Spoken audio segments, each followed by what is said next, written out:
Welcome to Yap About It, your go-to podcast for everything pop culture. We're here to talk about the latest gossip, TV shows, music, and movies that keep us talking. Yep, if it's blowing up your timeline or making those group chats go off, we're talking about it. So grab your popcorn, your headphones, and maybe even a glass of wine, and let's yap about it.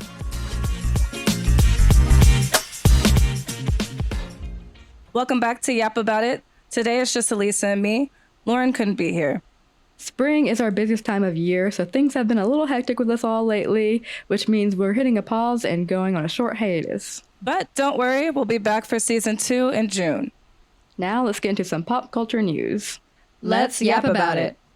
Starting off with Tiger Woods' DUI arrest, we found out that he wrecked his car March 27th in Jupiter Island, Florida, and reportedly showed signs of impairment.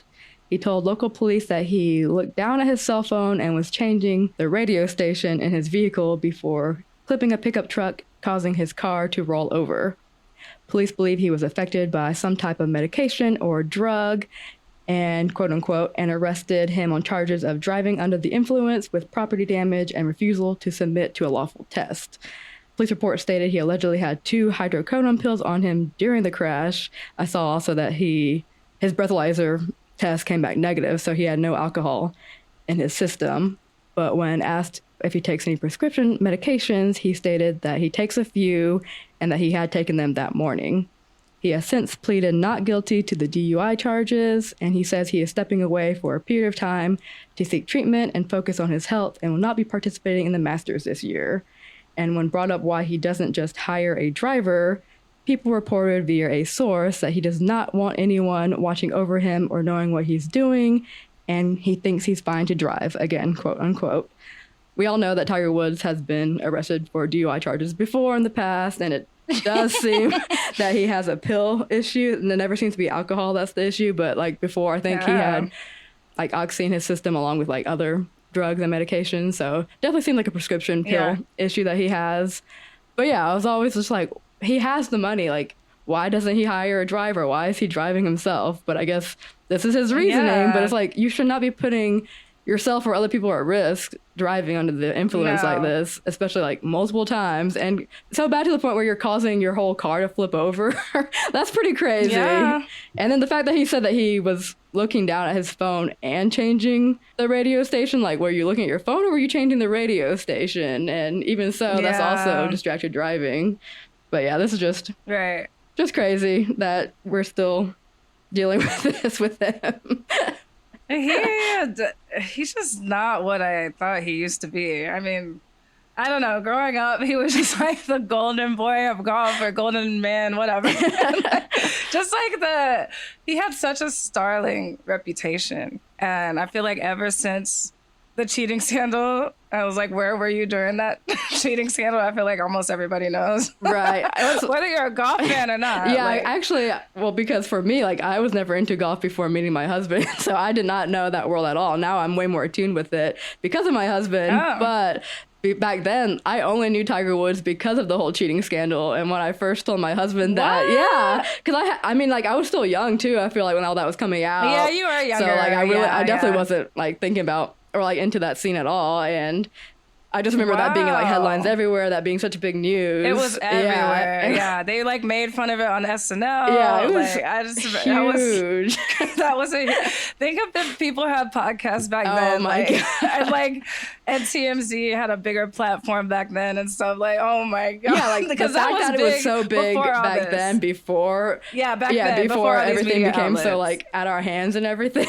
Yeah. It's crazy. Yeah, there'd be skits. There would be people doing reels. Oh, the reels, memes. And the memes. Because there's already so many memes now coming out from this arrest that he had. Like him, I don't know if you've seen him, but like him in the back of the police car, and he has like this towel over his head or something. And they had like all these memes about him. Like, I don't know. I guess he was like hiccuping the whole time. Like he could not stop hiccuping. And yeah, it just seems real messy again. Yeah. Like, you already went through all this and now you're just doing it again. And you have all this money.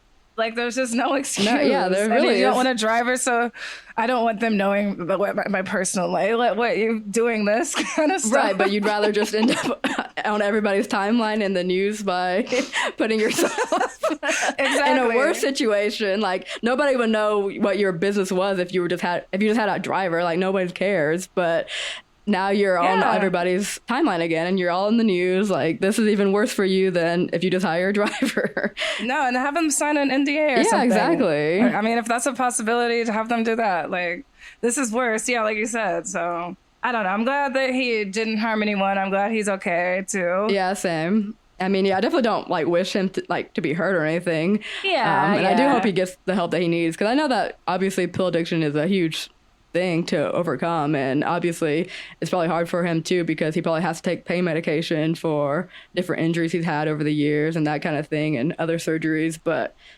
yeah, that doesn't mean that you should be driving under the influence. No, I just can't get out of my head just like I guess I should have a long time ago, but I thought maybe he would have a redemption after the cheating stuff. But like, just growing up, he just had the most wholesome image. And it's just like, to go from that to like now, this is kind of what especially the new generation is going to know you for. Like you said, like, yeah, because that's what I knew him for. And then now I've gone back and like seen what, like, a great golfer he wasn't. Like, yeah, the wholesome image he put off, back before all this happened. And that's what my husband said too. Like, when I first told him that's how I knew about him, was because of the whole cheating scandal. He's like, what? No, Tiger Woods was like the great, like, everybody loved Tiger Woods. Everyone was shocked when all this came out. Like, it was believe shocking. Yeah, because he just seems so innocent. And around this time, the police officer's body cam footage came out of Justin Timberlake's arrest for his DUI from last year. But we had gotten the quote, like this infamous quote, "This is going to ruin the tour," but we hadn't seen the whole footage. So that was leaked recently, and it tracks from when they pulled him over from the car to like to the jail, and he's in the Hamptons. So it's pretty much just dead. It's like there was nobody in the jail but Justin. I guess I didn't see the clip of him actually in jail. I just saw like the video of his arrest and him trying to explain. He's like, the officer like, world tour, what do you mean? He's like, well, I don't know. It's hard to explain. He's like, I'm Justin Timberlake.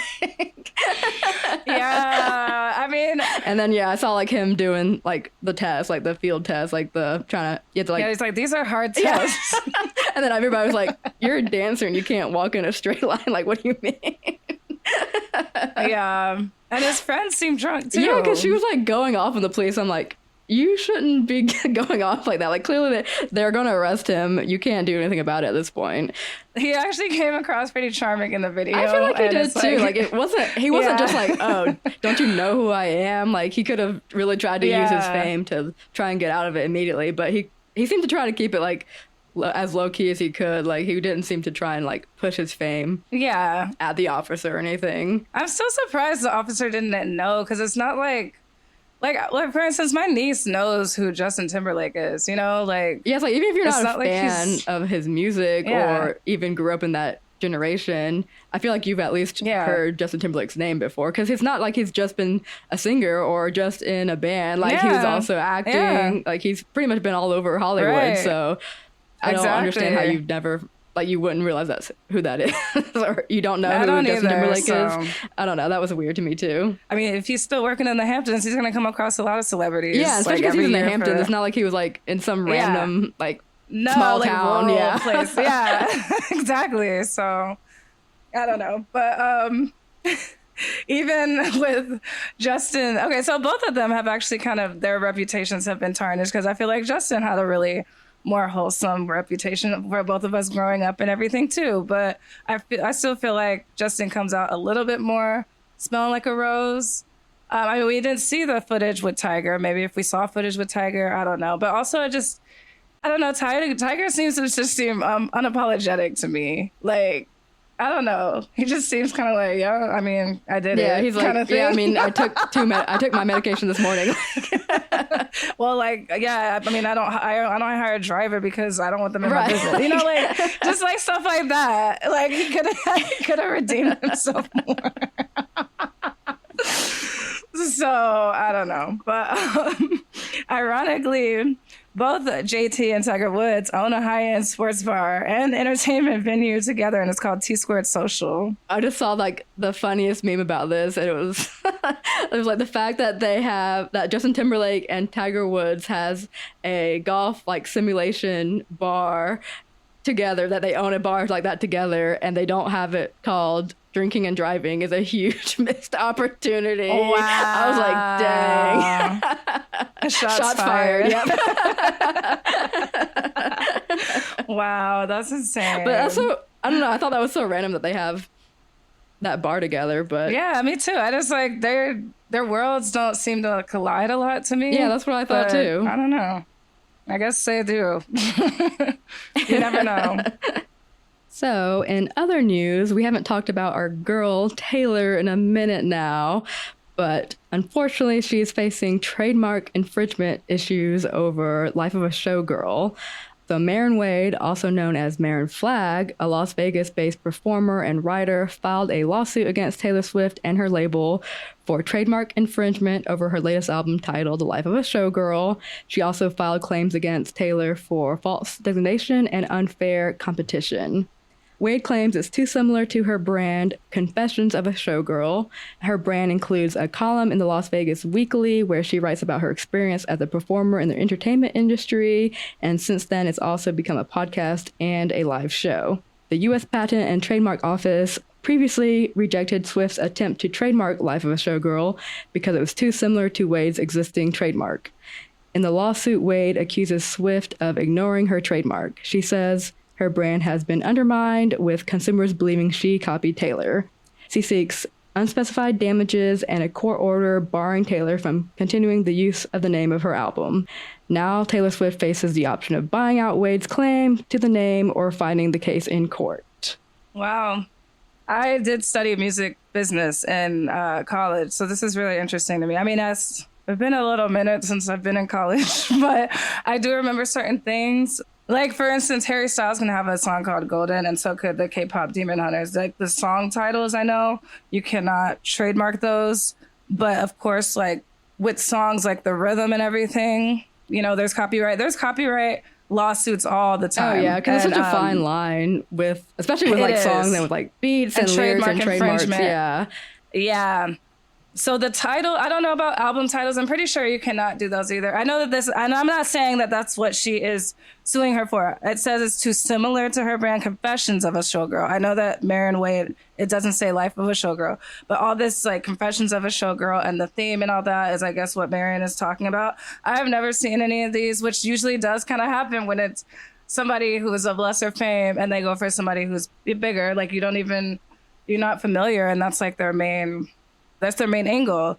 So I'm interested to see how this pans out. I feel like there's no way in hell that Taylor is going to discontinue the use of the name of her album. I think she would just buy her out. Yeah, I agree too. I am interested to see how it plays out, but I agree with what you said. Like, I think she's just going to buy her out because she already has the album out. She already has the merch out. She already has all her songs, like the whole theme, colors, the brand, like what Maren is saying. Like, she basically, like, it seems like she's copying her brand, but I'm sure Taylor Swift didn't know about that when she was creating the album. Like, I know that it says that, you know, they rejected her attempt to trademark Life of a Showgirl, but I'm sure when she first came up with the concept of Life of a Showgirl, it's not like she knew about, you know, Confessions of a Showgirl, like Maren Wade's brand. Yeah, so it's not like she was trying to steal hard to know about every you can't know about every single piece of art out there. And so it's not like she was trying to steal that thunder from her.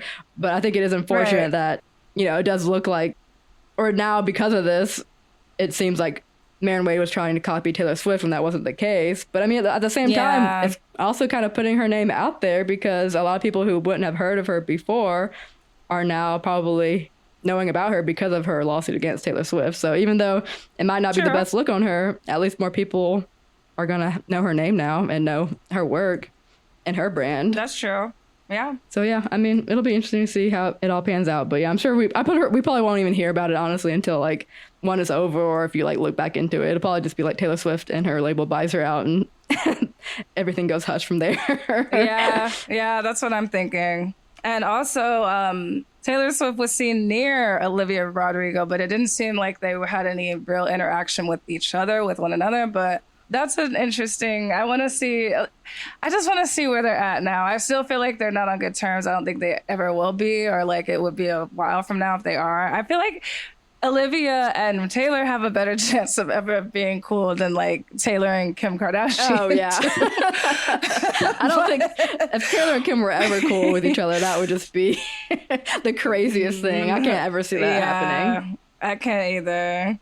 But yeah, I know the lore of this, and there's a lot of theories of why they fell out and this and that. But they both kind of remain coy about it. Like, you know, Olivia has been asked about it in interviews about her current relationship with Taylor and things like that, and she just gives these vague or PR answers and things like that. But they never, you know, because before, Olivia was always talking about how Taylor was one of her big inspirations. Every album that came out, she was on TikTok, like promoting, you know, counting down to midnights and doing these TikToks and things like that, and doing covers and all these things. And then it just dropped off after around the time of her sophomore album. They're not seen pictured together anymore or anything like they used to be. But I know that they're never going to publicly really address it unless they did actually make up. But in the pictures that these like really blurry pictures that were leaked, it just seems like they're kind of standing next to one another. Yeah, when I saw it, I feel like it was like more like clickbait material. Because I'm like, when I looked at the picture, I'm like, they're just standing kind of like in the same vicinity, but not. It's not like they were sitting there talking to each other or anything from what I saw. So yeah, I don't know. There's just like so much clickbait stuff that you True. I don't know. It's just like, okay, well, sure, they were seen together, but they were just both at a concert. Like, it's not like they were at some like social event, like private event together or anything. True. That's true. I don't know how close Sabrina is to Olivia, if at all, but like the fact that I never thought Olivia and Sabrina would be cool with one another, but they've been seen pictured together and things like that. I mean, all this stuff is alleged, so we don't know, but allegedly there was like beef there over some guy years ago and all this stuff, but it seems like they've gotten past that, and now Sabrina is really close with Taylor but also friends with Olivia. So I just wonder how those conversations go sometimes. Yeah, like, true. You know? That is interesting. It's interesting. And moving on to our next topic, the highly anticipated Euphoria. It will be coming back to HBO. It premieres on April 12th, 9 p.m. And I'm so excited for it. I know Elisa and Lauren don't watch it, but, you know, we've come to know all the stars from it, though. True, yeah. So there's no denying. A lot of stars that came You've from seen it. them in different works. Yeah. And it raised Zendaya's stock, you know, essentially. Like, she's gotten 2 Emmys. Right, even they were stars already before then. I feel like Euphoria really raised their, like you said, raised their stock and really made them more known to other people too. Exactly. I feel like people are still gonna watch Euphoria and everything, but everybody has been talking about how big of a gap is taken. And I know it was because of COVID and the writer's strike. So this season's gonna be different. I mean, it started with a cast that's in high school and everything in the first season and the second season as well. But, you know, they're getting older and you can only play teenagers for so long, and then especially when you take gaps like that, so it's going to be totally different. I'm interested to see how it happens. Are they still in high school this season, or are they supposed to be like in college now? I think they're just kind of early 20s. Okay, from what I can see. Yeah, so I'm excited for it to come back. I would say rumors circulating around the press of this is that the girl castmates have seemed to refuse to do press with Sydney Sweeney. There has been alleged tension with Sydney Sweeney, and especially with her and Zendaya. And I mean, I believe that. Yeah. I definitely believe that. Yeah, and I also saw too that I guess even in this newest season that Zendaya and Sydney Sweeney aren't going to really have any scenes together. I don't know how much their characters were together like in the first 2 seasons. So because I don't like you said, I don't watch the show, so I don't actually have any like backstory for what their characters are like and who they're friends with. But I did see something about Zendaya and Sydney Sweeney not really having that many scenes, if hardly at all any scenes together this season. Dang. Yeah. I mean, they have like different storylines. I'm trying to think. This is one of those shows. It's like that meme with like Shrek and he looks confused. And it's like when you're watching season 3 of a show and you haven't seen like the first 2 seasons in a few years, and you're trying to figure out what's going on. Like that's how I'm gonna have to rewatch this, because like I'm sure they'll do a recap and everything, but I don't really want to miss certain like references or anything like that. Yeah. And just not be I don't think I would be super lost, but still, I want to be more up on it, on everything. It's interesting because Zendaya and Jacob Elordi were rumored to have dated before, you know, Tom. And it's funny because they didn't have that many scenes together. As we're talking about, like, how Sydney and Zendaya didn't have, you know, they have a good amount of scenes, but her character, Rue, I don't know, there's just different storylines and kind of clicks from what I remember. So, like, she and Sydney had scenes together, and they have this, like, infamous scene, but I can't remember. You wouldn't get it because I referenced it, but it's like they had multiple TikTok sounds and everything. And she's like, when Rue busts out her character, Cassie's character, for sleeping with Maddie's boyfriend, and it's just this, like, there's so many TikTok bites that have come from that scene. But what's crazy is that Zendaya dated Jacob, and then they hardly had scenes together before they even broke up. Like, I feel like during season 1 and stuff, they don't have that many together. That is interesting because, you know, if that was a CW show, the writers would have written that into the plot of the show because that's how the CW is. But I guess oh, really? Oh, yeah. Like, the CW always is known for that. Like, they know that they're dating? Yeah, well, like, they did it with Nina and Ian, obviously, in Vampire Diaries. Okay. And then they did that a lot in One Tree Hill, too. And then, yeah, there were other shows that happened. Like, I remember listening to, like, a whole podcast that talked about it. But, yeah, the CW writers were, like, infamous for doing that, and then, like, creating more drama because even when the characters the actors would split up in real life, they would make the characters stay together and that kind of stuff. So yeah, no, they did the opposite. I mean, they didn't budge on this one. HBO's like, we're not getting into the messy drama of this. No, like your teenage young love romance. Like, right. We could care less. I mean, I'm sure. Like, I feel like Zendaya would probably be on better terms with Jacob Elordi than Sydney Sweeney, to be honest. If I could guess. I'm sure. Because, I mean, she's happily married now with Tom. Like, I don't think that... Like, I don't know what their relationship was like her and Jacob or anything. But, yeah, I don't see her having, like, a huge beef with him, like how she probably is having with... Not necessarily saying that she's having beef with Sydney right now, but probably just not want to be, you know, put with her in the spotlight with all of Sydney's controversies that she has over the past year. So I mean, I've become less of a Sydney Sweeney fan. I'm just not about it. Like, I cannot with her. I don't think I ever really was a Sydney Sweeney fan. So. No, I'm trying to think of any movies or shows that you would like of hers. You saw The Housemaid, right? No, I still actually need to watch that. I haven't seen it. Okay. I think I saw that it finally just came out on streaming on Starz. But of course, we just got rid of Starz. So I don't know when I'm going to be able to watch it. But yeah, eventually I'll watch it. I'm trying to think of anything else. But yeah, I mean, I watched her. I mean, she was in White Lotus season 1. Yeah, she was. But I didn't like her character, really. I don't know. So yeah, I haven't really liked anything that she's been, or like liked her character in anything that I've watched her in. So I've never really, I don't know. She's always just kind of been there. It's not like I've ever really been a fan, never really felt the need to hate on her. But yeah, with all the controversies that have come out with her lately, it's different now. I can't get on board. And she another thing, unapologetic. Right. Like, I mean, I guess, I don't know if that's better to just not be fake, because I don't like the fake crap either. But I don't know, especially the jeans commercial. And then they had a follow-up interview with an interviewer a few months later, and she's just like, I did a jeans commercial, and I don't know what the big fuss is. Yeah, acting like she doesn't know what it was actually saying. Right. Hey, I just did a jeans commercial. Like, no, that's not what it's about. Like playing dumb. I don't like the whole playing dumb thing about it. Like, no. And then also, she has dated Scooter Braun. I think they're still together, and that's been a huge controversy because he has.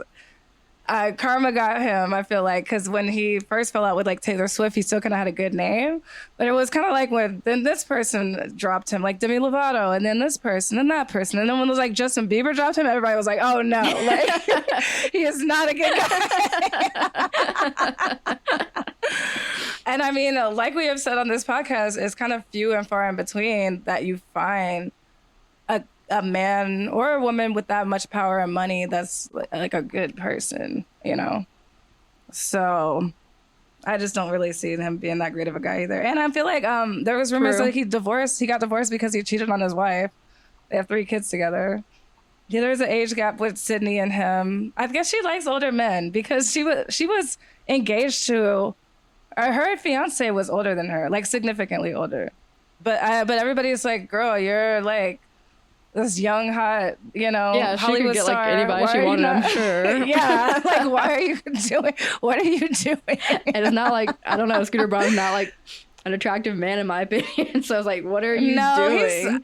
He's okay. I don't know. He's just kind of meh. Yeah. Like, yeah. But I'm like, girl, I'll be trying to get with Jacob or something. Right. If I was you.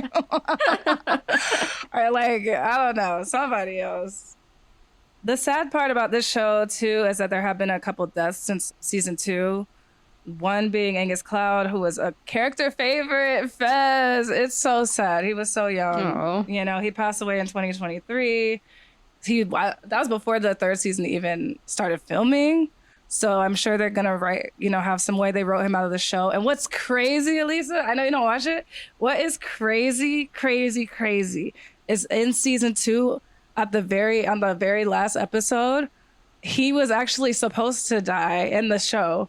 But since people love his character, they had his little brother die instead. Oh, wow. Just for him to actually pass away in real life. Oh my God. It's crazy. That is crazy. Yeah, it's crazy. And it was like so dramatic and like intense, and like it was like the second season, the last episode, it was just so freaking intense. And he like dodged death, and like they're shooting. It's kind of like AR-15 style bullets, like the SWAT team and stuff. Like it was very intense. I was like, everybody who watched it was like on their seat and like tweeting and putting on threads and everything. Like, it was nothing to be played with. So it's like I don't know. It's just eerie and just ironic that even happened. Who would have thought? Yeah. And then rest in peace, Eric Dane as well. He played Jacob Elordi's dad in the show. I didn't realize he was in Euphoria somehow. Yeah, I know he's in others. I mean, of course, I know he was in Grey's Anatomy. I don't think any of us really watch it like that. But I know I've seen him in other stuff too.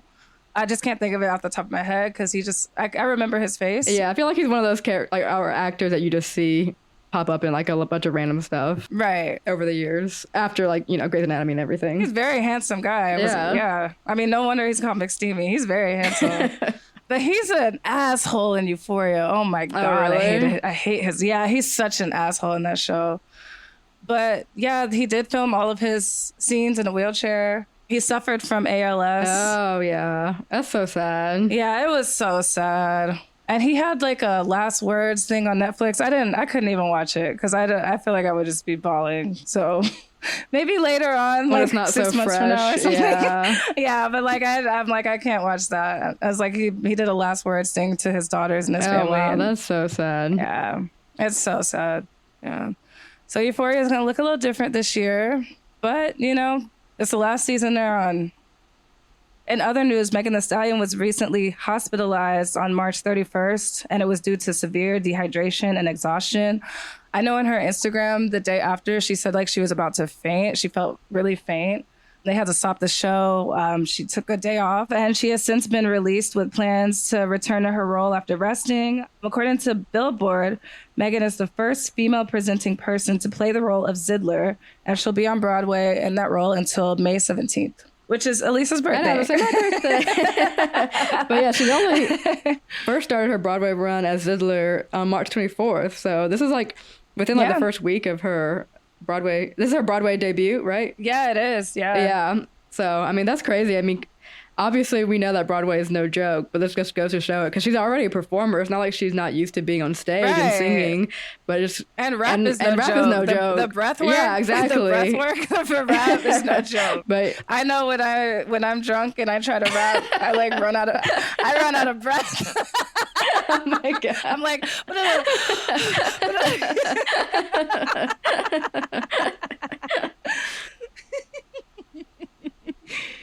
but no, yeah, that's crazy. The first week. I know.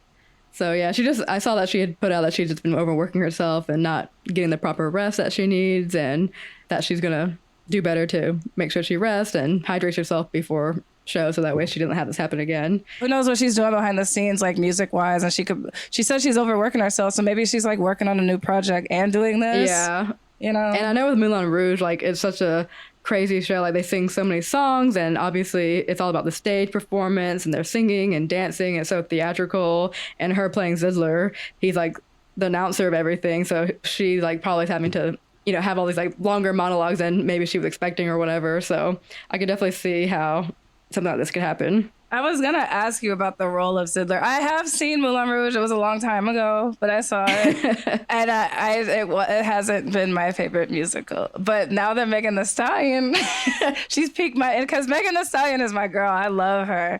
So now that she's in it, I might have to like go back and watch it or something. I don't know if I can. I'm not probably going to make it to New York, but she's piqued my interest to check it out. Yeah, it's too bad you can't see her in it because I feel like that would make you actually go see it. But I love the movie. Two, I love the play. I saw the play when it came to the Fox in Atlanta, and it's just so good. And I don't know, I feel like they always add like, they change up how the songs are because like obviously the movie came out like the early 2000s, but now with the play they add a lot of like more modern current songs too, so it's like always like these mashup songs. And yeah, so I was wondering about that. Yeah, they already did that in like the play originally, but I feel like with Megan Thee Stallion entering into the New York one, she added some of her songs too. She did, because I was like, how are they doing that? Yeah, but they had already like entered that into Moulin Rouge, like the play already, so it fits. It's not like it's weird that she did that, because when I saw that too, I was like, well, that makes sense because that's how the play goes. Like they just do like a whole montage mashup of like a lot of current pop songs, hip hop songs, like rap songs. They just add a bunch of songs like as a mashup together. So I can see how it totally fit with her too. When I saw clips on like her Instagram and stuff of her doing her songs, I was just like, wait, how can they do that? Yeah, I can definitely see how that would be confusing to someone who hadn't seen like the Broadway play already and not knowing that that's how they do it. Yeah, definitely. And to know that it's a Broadway show, not something like, I don't know, not like she's coming and doing like some pentatonics show or, something like that. Or like if Glee had something. Yeah, like it's already like if that makes sense. A show that's been out for years now that already has like a script and everything. Right, yeah. But yeah, I was thinking about it because I was wondering like how often they update that montage, because I saw it probably like 2 or 3 years ago now, and I still feel like some of the songs that they added in were like kind of like older pop hits at that time already. So like I was like, I wonder how often they actually update this. But I guess it probably just depends on the show. Like I bet probably the one in New York probably updates it more often maybe than like the traveling one. I don't know. I can see that. And then especially obviously with Megan Thee Stallion being in it now, I'm sure that caused them to rewrite a lot of things with it. Yeah. So Zidler is always played by a man. Yeah. Usually. Mm-hmm. And then I don't know like what his ethnicity always is like in the plays, but like in the movie he was like a older white man. So for it to be played by Megan Thee Stallion is like really crazy. Yeah. Okay, that's what's up. I do love the song. I do love the Moulin Rouge song. Oh yeah, like the opener. Kitchy, yeah, it's so catchy. I will say I like that. Out of all of it, that's probably my favorite. I'm surprised that you don't like Moulin Rouge. I don't know. Maybe you just need to try it. It was like too campy or something. That's what I remember it was just so campy. Yeah, I mean, I guess I can definitely see that. But yeah, I feel like you would like it on Broadway more than the movie. So maybe you just need to see it on Broadway. Yeah, maybe that's why or something. Yeah. I'll give it another shot. It's campy, but it's like the good kind of campy, in my opinion. As far as the movie goes, like I still love the movie, and I love Nicole Kidman and Ewan McGregor, and they're singing. Yeah. I think the campiest movie I feel like I've ever liked is the Rocky Horror Picture Show.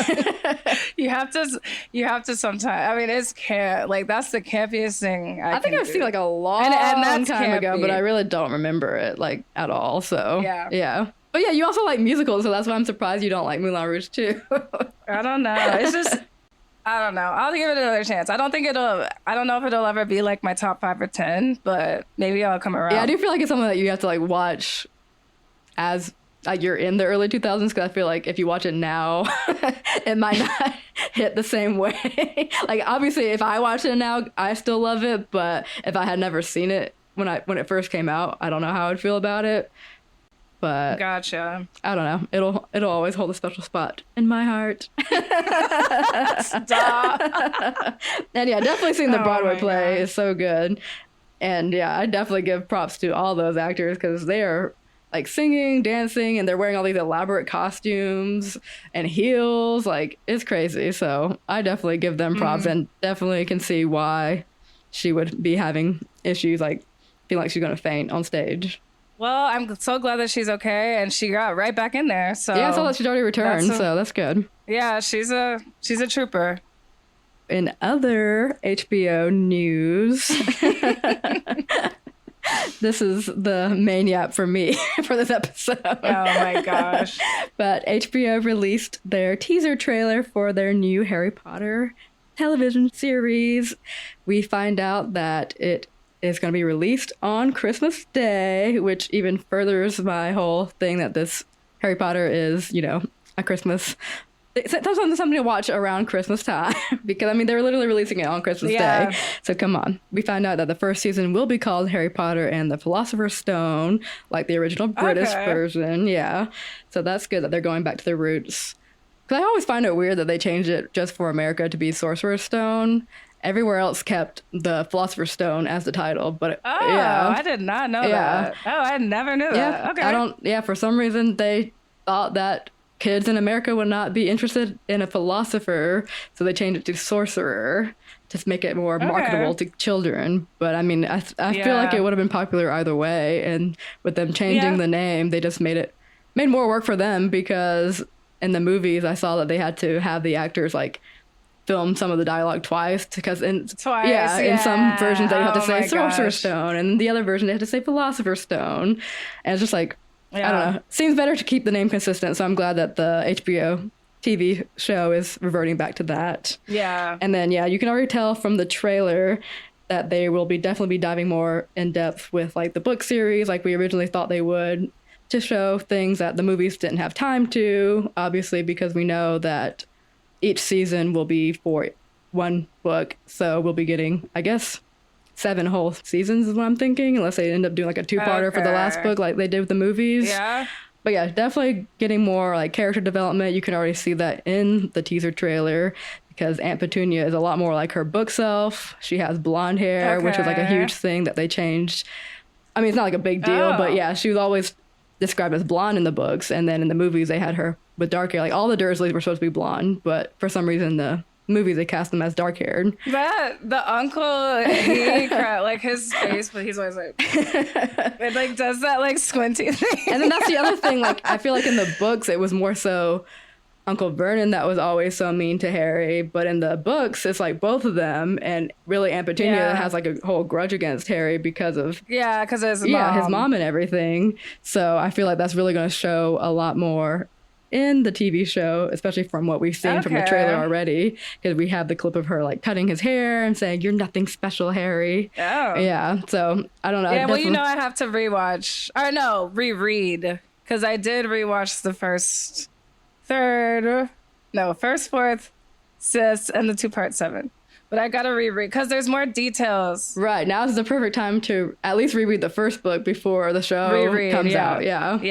Okay. I'm even thinking about rereading the book too, because it's been like a few years since I've read the book. I'm like, oh, it might be good to reread the book before the show. Yeah. And then we also see Harry at school before Hogwarts, so we see him being bullied by Dudley and Dudley's crew, which we never saw in the movies. Like, never saw that happening. Like, we never saw like his school life before Hogwarts or anything like that. So I think we're going to see more of that. Like how, because like there was like a lot of scenes things that happen in the book where he accidentally used magic at school trying to get away from Dudley. Like he found himself on the roof in one chapter because like Dudley was chasing him, and then all of a sudden he like apparates onto the roof and he just like doesn't know how he got up there. And it turns out, you know, afterwards he finds out he's a wizard, and then he realizes it's magic that he was using that whole time. But at the time he didn't know he was a wizard, so he's like, how did I get on the roof? Like he has no idea, and he has no explanation for the teachers when they're like, what is he doing up here? Like, so it's just like this whole crazy thing. So I think we're gonna see more of that in the show that we didn't see in the movies. And then also reportedly I have heard that the show will not always follow Harry's footsteps like the movies did and the books did. So like in the movies and books, you know, you're always seeing what's going on with Harry's life, but I guess I saw that they said in the show they're going to give more insight and backstories on other characters too. Like we're going to see Hermione receiving her Hogwarts acceptance letter. And I think they said that they're going to show like Dumbledore explaining to her parents what being a wizard and a witch is, because like obviously her parents are muggles, so they don't know about the whole wizarding world. So he has to explain to them about the whole wizarding world. So I think that's going to be really interesting because you never really see that side. No, yeah. And she's like the only parents that you don't get as much of, I feel, out of his friends. Yeah, exactly. Like they show them at the end, like when she wipes their memories, but you never get that explanation of, well, how do they even know what magic is and all this stuff. So I think it'll be good to like dive into her story and her parents and all that more. Yeah. And definitely seeing like her receiving her letter and all that is going to be really cool, I think, because that would be a huge shock to her parents, because they don't even, at least with Harry, like the Dursleys, they knew what magic was because of, you know, the whole Potter family. They knew, even though Petunia wasn't a witch, she knew what magic was. So she wasn't surprised when Harry was a wizard. But with Hermione's parents, they don't even know what magic is. So that's like extra crazy. Yeah. And then we're also going to see Draco apparently at Malfoy Manor before he goes to school too. So that's interesting because we never really see that side of him, or we never really see Malfoy Manor in the movies at all either. So that'll be fun to see. And then also just overall, I feel like it's a darker tone from the trailer, because like I feel like we've talked about this before, but like the first 3 movies all have like a much lighter tone, and then they like get darker and darker as the story progresses. But I feel like from what we saw from this teaser trailer, it already kind of starts off on a dark note. Like everything already seems like it's, and not saying like the kids aren't going to be still like happy and magical at school and everything, but I don't know, I just feel like it already sets the tone to be darker, whereas like the movies that like progressively got darker. So I don't know, that'll be interesting to see how that pans out. I know there's obviously a lot of controversy going on about just how can they live up to what the movies were, and a lot of people don't like the fact that it's already a darker tone. Like I saw a lot of people complain about the lighting in the trailer, like of it being like more realistic lighting, whereas like the first few movies were like really vibrant and the colors were all bright. And I feel like that's just how like movies were made back then though, and I think they're just trying to be more realistic to how cinema is now and how everything is shot now, where it's more like realistic. So I'm not really hating on that too much. The only thing that I was disappointed about from the trailer was that we didn't get any epic new like songs, because I was waiting for that, because we know that Hans Zimmer is going to be the composer for the HBO series, but I was waiting to hear some kind of like new, because the Harry Potter music is so iconic. We already know that. Yeah, everybody knows the Harry Potter songs, and for us to get new songs in the show is already going to be so weird and different to get used to that. But I was like, okay, with Hans Zimmer composing it, we're going to get some good songs, but then they didn't even show any of that in the trailer. I was like, what? Where's the epic music? So that one definitely made me sad, but I'm still excited. I was wondering how they were going to differentiate it from the movies and everything, because I was just like, I didn't know if it was just going to be a copy and paste, and then it's kind of like, what's the point of doing that when you have the movies? So I'm glad that, you just told me that that's what it's going to be, is all the differences you said, the backstories, the more character development and everything.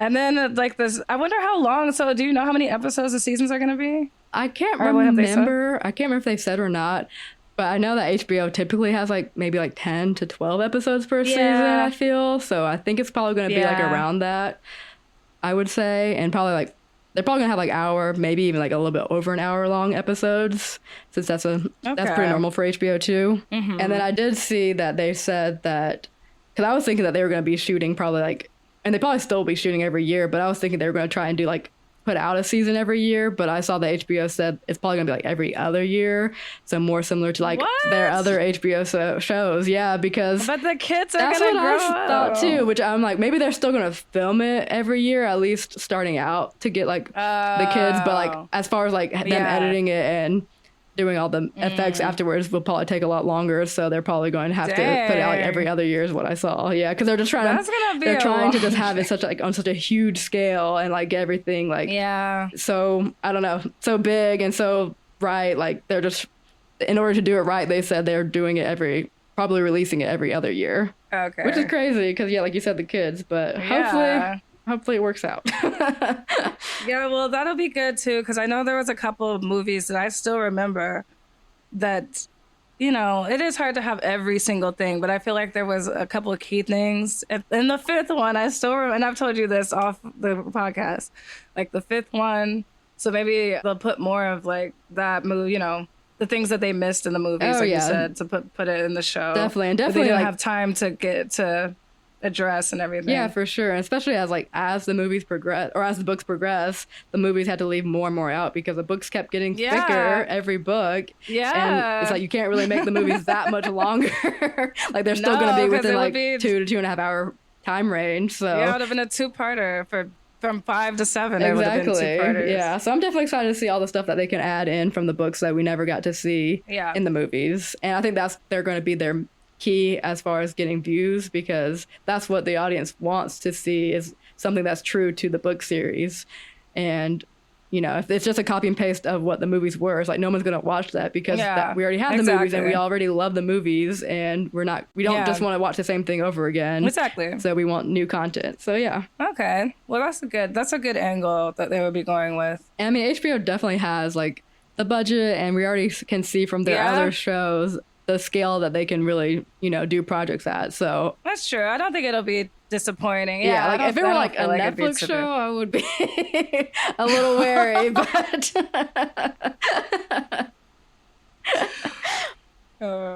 but I will say Tom Felton is right. Nobody says Potter like him. No, yeah. There's like all these memes about the whole Gen Z-fying Draco, and he's like shook Potter.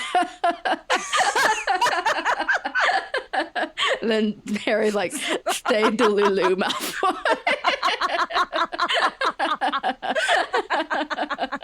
That would be hilarious. I am wondering if they're even gonna like have that, or if they're gonna change that dialogue. Because I feel like they have to change a lot of the dialogue that's like iconic now, because they're not gonna be able to do it the same way, and then people are just gonna make fun of it. Like, there's no way they could have like the whole chess scene where it's like, not me, not Hermione, not Hermione, you.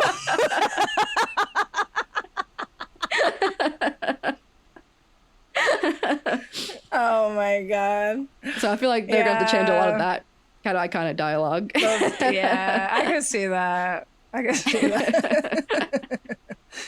Well, yeah. Well, I'm just like, dang, it's gonna be another like 8 months, but I guess it'll be here before we know it. I know. That's what we say about that. We say that about everything, and then like Wicked 2 and stuff, and then then it's here before we know it. Time does fly, but at right now it does feel like a long ways away. But yeah, I remember when I first watched the trailer, I was like, Christmas Day, and my husband was like, what? I was like, I don't know. It's actually sooner than I thought, but also I guess we knew it was gonna be 2026, and that's like the end of 2026. But I guess I wasn't expecting them to like actually give us a release date. I don't know. Yeah. I was expecting it to still be like, 2026, but not like an actual date. So yeah, and you knew about this last year. Yeah, because we were talking about this, like, because they had just casted the kids last summer. Okay. Yeah. But yeah, I also saw a meme too that was like, when my family's like trying to have Christmas Day, you know, Christmas Day dinner's like, oh, sorry, I already have plans. I could definitely see you doing that. Like, where's Elisa? She's been gone for 2 hours. But I think they're going to release it like week to week, so I don't think we're going to get like the whole season on Christmas Day. Yeah, so, you know. yeah. That's one thing I do like. I'm maybe a millennial when it comes to this, but I like having something to like look forward to every week. Yeah, like, that's I how do actually agree with that, because that's how how it is with the pick. Or White Lotus. Because, all like, HBO shows, really. All the HBO shows, it's like every week. That's like what we grew up with. And then if you missed the show on Friday at 7 p.m., you missed it. Or like, and then there was TiVo and all that. But like, it wasn't like just, here you go, 8 episodes on one day. Like, and then you didn't have the option of like immediately watching it the next day. Like now, at least if you missed it, you can just watch it the next day easily. But you didn't have that option back there. Like, okay, you either sit down and you're watching it, or you got to record it or whatever. But you're not just gonna. It's not just gonna be like immediately on streaming the next day for you to watch. No. I'm trying to think what would happen. Like, if you did miss it on Friday at 7 p.m., like, when did they show it again? I don't know. You had to wait at least, like, 5 business days. Yeah, sure. It was, like, next week or something. Like, I remember watching Supernatural week to week when it was coming out, and I feel like they would show it again either later, like, way later that night, So you either have to stay up late to watch it again, or maybe like a couple nights later. Or like on Disney Channel, like Lizzie McGuire, whatever it was, it'd be like they'd show the last week episode the next Friday before the new episode. Yeah. Oh, like yeah. They would always do that. Yeah. I think that's what. Yeah, and just other stuff that I can't think of right now, but just like growing up, that's how it was. Yeah, but I like having and then it's like more to talk about. And less to digest. I like to digest it. Yeah. I don't want to just... because when you're watching it week to week, you can think about everything that happened and process it, and not just like binge watch like a whole season in a day, and then you're like, I don't even know what just all happened. I just can't even take it all in. Exactly. It's too much to consume, especially Stranger Things, because that was a lot going on this past season. And I'm like, I can't... It's information overload. It's too many things, too many characters, too many this, too many plot lines. Like yeah, and I feel like you felt like you had to watch it all really fast, or else you were going to get spoiled for you. But then, watching it so fast, you're like not getting all the key points, and you're just glossing over stuff. So, and I feel like that's why I forgot a lot of what happened in the past season of Stranger Things, because it was like that, where you just watch it all at once and then you kind of forget important things that happened. Because when the newest season of Stranger Things came out, I like did not remember a lot of the things that had happened the season before that, like in season 4. Whereas I feel like when you watch it week to week, you're going to retain more of the information. Yeah, you can retain more. Yeah. Exactly. So yeah, I kind of like that HBO does that. Me too. And now onto our mania. The biggest news that came out pop culture-wise in March was the reality TV star Taylor Frankie Paul of Mormon Wives, who was also the next Bachelorette, was the first person to ever get the Bachelorette canceled in the history of ABC. Yeah, this is crazy. Like, I don't even watch reality TV, as we've all know now. But the fact that she got the whole season canceled, and I keep seeing how like mad everyone is about this. I'm just like, what? How in the world? So we're going to give a little backstory. None of us watch, like Lauren doesn't either watch Secret Lives of Mormon Wives. None of us watch it. But just because she's adjacent to like, since I'm on TikTok or things like that, since she's adjacent to some of the other things I watch and stuff, like I've seen her face. I know some of the things about her. But yeah, we're not gonna be the people to go into a deep dive of like Secret Lives of Mormon Wives and all that. But we did do our research for just this particular incident that happened. So she was a star.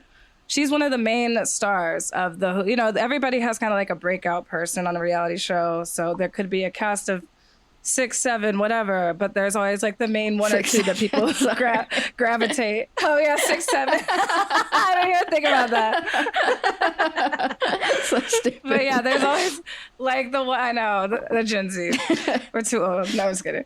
There's always like that one or two people that people gravitate toward. And yeah, out of everybody, I think not even because of The Bachelor. I mean, it is because of The Bachelorette as well that I've seen her face more, but I feel like even before then I was seeing her face more.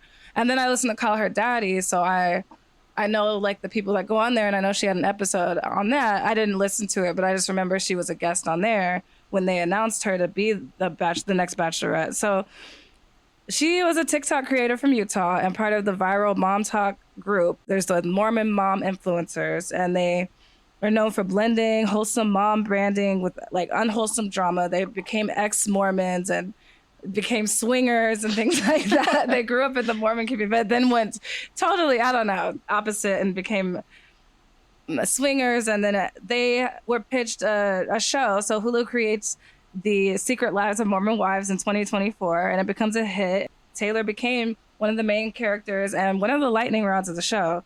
So in the season 1, episode 1, it's coming on the aftermath of how she was arrested for domestic violence after a fight with her boyfriend. Did you see the video and on TMZ? I actually watched some of this one. You're like, what? Oh, okay. But yeah, when I was on a Bachelorette trip for my sister-in-law, they were all watching this, like when we were just hanging out at the Airbnb, because it was like right when it came out, pretty much, I think, or maybe it was like season 2 that was coming out. I can't remember. But yeah, so I actually did see some of this show, surprisingly, and yeah, I do remember seeing that. Yeah. Okay. What do you remember, like the very beginning of them getting arrested, or her getting arrested? Or... Okay. Yeah, I think I will probably just watch that episode now, because there is consensus has come out and everything. So I might, but I also don't want to like feed into like, actually the video on TMZ was like, it was pretty disturbing and sad actually. Yeah. So I kind of don't want to like feed into it. But I mean, the publicity for this is probably, they said that she gained Instagram followers after this actually. Oh, wow. Even though all this drama has happened. Yeah, I don't know. But yeah, with her boyfriend, Dakota, who's also on the show, she was arrested and trigger warning for domestic violence. But she, in the video I saw, they were, kind of tussling at first. And then she goes on and throws chairs at him, like barstool chairs. And I mean, it's all disturbing and bad to watch, but especially like when you hear the dog, I was like, I can't. That's so sad. Yeah. So, I mean, and yeah, people hear about the domestic violence incident and, hearing about it and seeing it are two different things. Mm-hmm. And what's as crazy as ABC knew going in. I mean, like ABC, Hulu, they're on the same platform, the same streaming, Secret Lives of Mormon Wives and this show. So, and from what I've heard from other pop culture outlets is that in this last season that just aired of Secret Lives of Mormon Wives, it's like months of her preparing to go on The Bachelorette, and she's still in this toxic on and off relationship with Dakota. And this is recent. This is after 2023. So even after the arrest, they're still going, back and forth for years. And she sleeps with him before she even goes to The Bachelorette to go film The Bachelorette. But The Bachelorette was, it was such a controversial pick for them to cast her because this isn't Love Island or something like that. Like, this is Bachelorette. They're supposed to be more wholesome, and they're one of them OG dating shows, They're not, this came out like, maybe early 2000s, I would say. Now the dating shows are different when you have like Love Island and, I don't know, Too Hot to Handle, whatever, that kind of stuff. And it's more risque and things like that. But this is more wholesome. And so it was already controversial with her record and with just like the messiness of the show and everything for them to cast her. But I think that they were trying to spice things up, but it ended up ultimately biting them in the butt. Yeah, they tried to spice it up too much. Yeah. And now they're paying for it. They didn't even warm up. They didn't warm up. They went 0 to 100. They went like straight for the ghost pepper. They literally, so her season gets canceled days before airing after the video of the domestic instance comes out. And there's rumors of foul play that maybe Dakota, her partner released it or whatever, sabotaged it and everything. But I don't know. It was kind of, for me, it was kind of like doomed from the start. Yeah, it's like, I feel like they were just asking for it by casting her already when all this was already known that how she was. I don't know. Yeah, I don't know much of her personality, but she seems to be very chaotic from what I've heard and the little I've seen. And it's just crazy that it got canceled days before airing. So did they already film like the whole thing, or did they film like? Yeah. So they filmed the whole thing. The Bachelor, they filmed everything. It was ready to go. Like, so. And why did they not like them millions? Stop halfway through? Like, I don't know. Like, did they not realize like while they're filming it, what's going on? I don't know. It just seems. Especially them coming off. I mean, I'm sure there was no secret. I don't know, them being under the same umbrella. Yeah. With Secret Wives and Mormon Lives, that she's still messing around with Dakota and stuff, and then goes off with The Bachelorette to film that. And then, so she had, I forgot to mention one thing. So recently, even before this video came out, they had another domestic violence instance recently, like after she got back from The Bachelorette with Dakota. And then the video came out from 2023, a little bit after that. But yeah, so they've had a messy, like, cheating, violent relationship, just very toxic, very, ugh. So that's not really what the face of The Bachelorette is supposed to be. Yeah. But yeah, they definitely took a risk on that, and they lost millions of dollars, and the men on there will not, who, were cast on the show, will not get their shine. They're talking about recasting them in like Bachelor in Paradise or something like that, so that they can still get their opportunity and everything. But I don't know. That's just a big mess. I've never seen something like this happen. That's crazy. So I guess they've learned their lesson. I don't know what they're going to do about The Bachelorette now, because this is like, I think they had skipped the last season as well. This is actually like over a year now that The Bachelorette hasn't aired. So now that they've canceled this one, there's going to be another year or so. Oh, wow. Like, or however long it'll take to film a new season and put it out and all that. It'll be at least 6 months to a year till it comes out. Dang. So yeah, they really messed up. Yeah. And we don't know what the future of Secret Lives of Mormon Wives will be either, because there's been a pause on that now as an effect of all this. And it'll be interesting going forward if they'll get another season, or if they'll have a recast, or like if she'll come back and some of them won't, or if they'll come back and she won't. Like, I really, who knows? True. Like, yeah, they could end up focusing on some of the other wives, or maybe they'll still bring her back. Who knows? Right. I don't know. So... The drama. No, that's what reality TV gets drama. You. Yeah, and at least half of this isn't staged. Like, this is real drama, you know? Yeah, that says something if they're canceling the whole season, when it's like, it's meant to be drama and messy, but they're canceling it all. Like, yeah. Yeah, I mean, I'm interested now about how she went about on The Bachelorette. Like, was she emotional and like not over Dakota, you know? Yeah. And did, like, the way she came in, was she excited or not, or like did it show that she wasn't over him? Like, I'm kind of interested now. Yeah, I wonder if there'll be clips that get released down the road, like of some of the footage that they did film. Right. Well, yeah, they have never cast a reality star from another show. Like, if anything, from what I know, it's like usually a fresh person, or it's somebody that was like on The Bachelor that he didn't choose, and then they become The Bachelorette. Oh, yeah. So, maybe that was, their from mistake. What I do know, was trying to recast her into a different show. Yeah. They should have kept her with The Secret Lives of Mormon Wives. And moving on to our segment, Bite of the Week, I made chicken sausage and veggie orzo with a Boursin cheese sauce. So this is like a one-pan meal, or one-pot meal, really. You just cut up the chicken sausage and the veggies. I used zucchini and cherry tomatoes. Saute those in a pot for a little bit while they heat up, or let them heat up, and then you add in chicken broth, orzo, and the Boursin cheese, and then you just let it simmer for like 15 minutes. Add in some water like at the last 5 minutes of it to let the orzo finish cooking, and then you have this one pan meal, and it's got all your essentials. You have your protein, your veggies, and your carbs. So really easy, really good, but it's like good to go ahead and make like at the beginning of the week and then have leftovers throughout the week. So yeah, I love this kind of meals, and especially because it like has all your major food groups that you need all in one meal. So super easy. That sounds good. Yeah, and good. And I usually like top it off with some chili flakes to spice it up.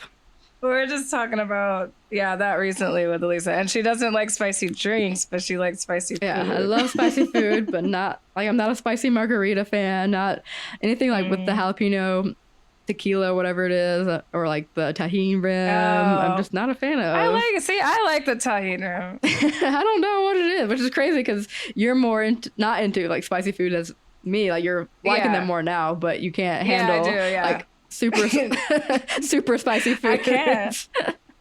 I can't.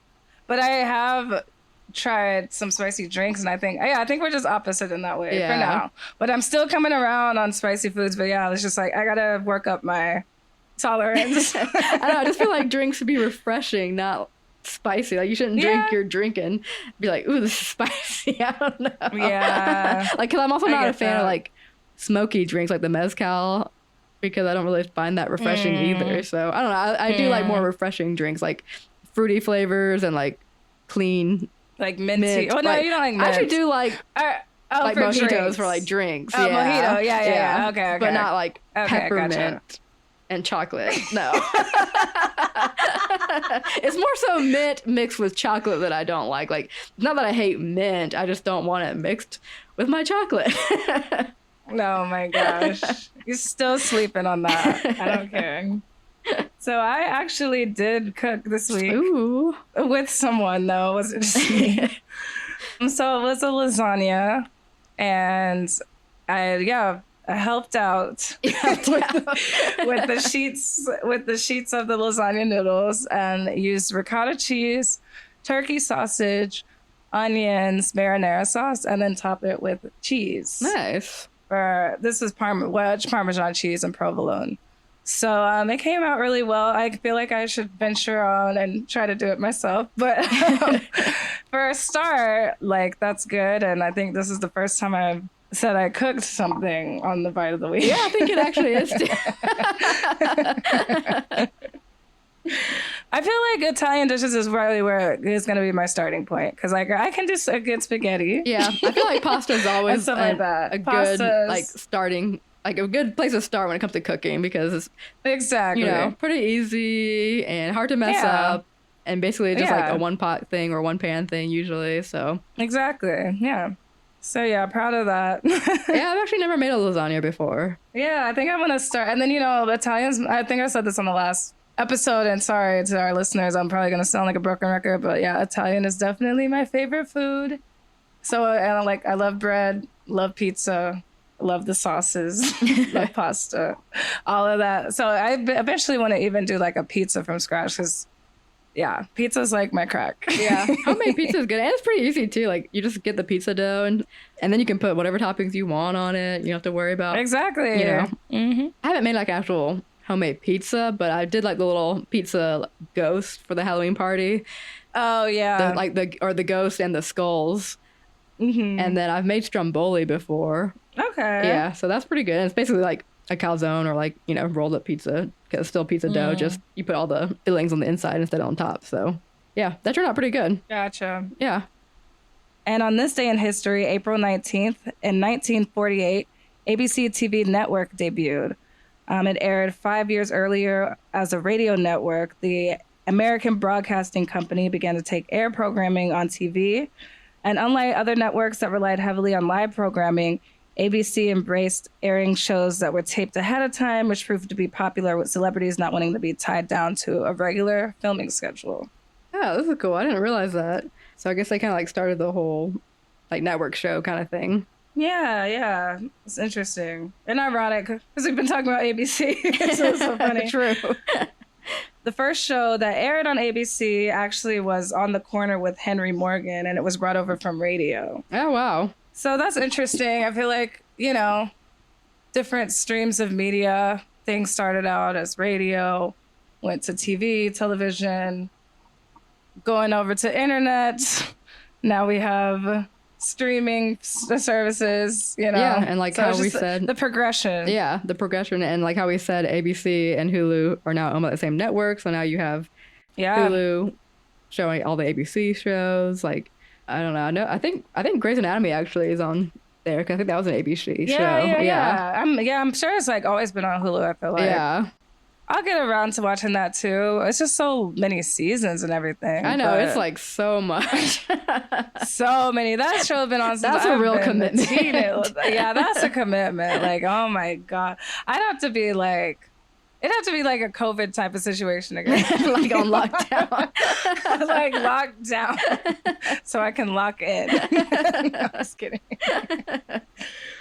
But yeah, it's interesting. Just the origin of it. Yeah, for sure.